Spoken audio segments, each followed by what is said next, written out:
We've got in the house here at the 2023 Rock and Roll Denim NFR pre-show podcast, Miss Joey Williams. And is this your first NFR? Third. Third NFR in the Breakaway roping. Yes. Awesome. Yeah. Are they going to have that in the Thompson Mac? No, this year it's at the South Point. Okay. Cool. They need to put it in the Thompson Mac. Maybe someday. Yeah. Tell us about just breakaway roping as an event here over the last several years. Yeah, I mean, it's really grown the last few years. I can't believe how fast it's taken off, and all of the rodeos that are adding it. It seems like every year we have new rodeos that pop up with breakaway, and I really like the direction it's heading. I think it's just going to become a staple before long. What are some of the big rodeos that have added it that you got to compete in? So this year, I mean, the biggest ones, most of the winter rodeos have added it. We went to Fort Worth, Houston, Austin, San Antonio, Cheyenne, and Pendleton both have it. So it's getting into most of the big ones.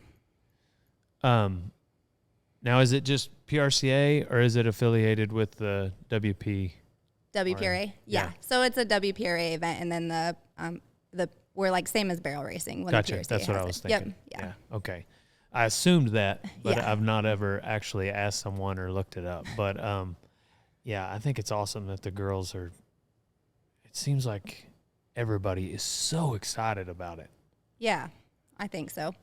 I mean, obviously contestants, Yeah. but then also each of the rodeos, social media, there's a lot of buzz around breakaway roping, and that's why I just knew Rock and Roll Denim, like we were going to get somebody on the team. How long have you been with Rock and Roll? I have been since my first NFR. Okay. So, yeah. Cool.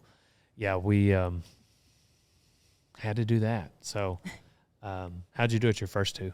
They went okay. I'm just trying to even remember. My first one in 2021, I think I finished the year 10th that year. I actually came in 14th place, so moved up a few spots at the finals, so the finals went good. And then last year, I finished 7th in the world, I think. So Progressing. Yes, progressing. Yeah. Tell us about your horse.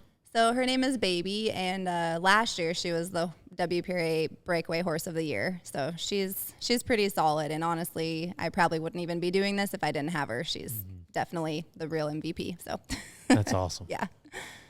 Well, that's cool that you've got a good team in Baby, and that you can rely on her. So big difference, I guess, in barrel racing is she probably doesn't. You're probably not swapping out horses every other rodeo like they might just because of the ground or the arena. Yeah, no, I have another horse that I did use, I used her in Pendleton in the slack just because it's kind of slick and I didn't want to use my good one.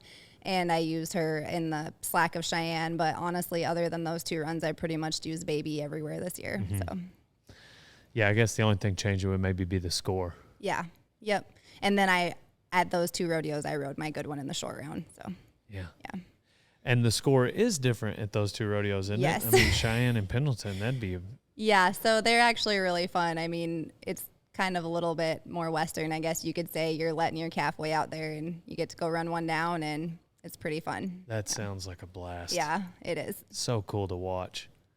Well, tell us about your upbringing that kind of pushed you in the direction of breakaway. So I grew up on a ranch in South Dakota, and we grew up rodeoing. I mean, my grandma was the first Miss Rodeo America, so Wow. my grandpa college rodeoed, my dad college rodeoed, and growing up on a ranch, I guess we rode horses all the time, and we just fit the lifestyle. So, and now I live on a ranch in Montana, so still same. You didn't have a choice. Nope. Yeah, it was in your blood, and it wasn't going to get out. Yep. So how do you feel about what plans, vision might you have for your rodeoing in the future? So I have 3 kids and a husband. So with a family, I feel like I just take it one day at a time and just see where it takes me. I mean, we literally just can't really plan out too far. 2 of my kids are in school now, so it's a little bit harder to be gone as much and just see what their goals are. And like I said, just kind of fit it in if it fits. And if I choose to go in another direction and stay home more, we'll just see where it takes me, I guess. Yeah.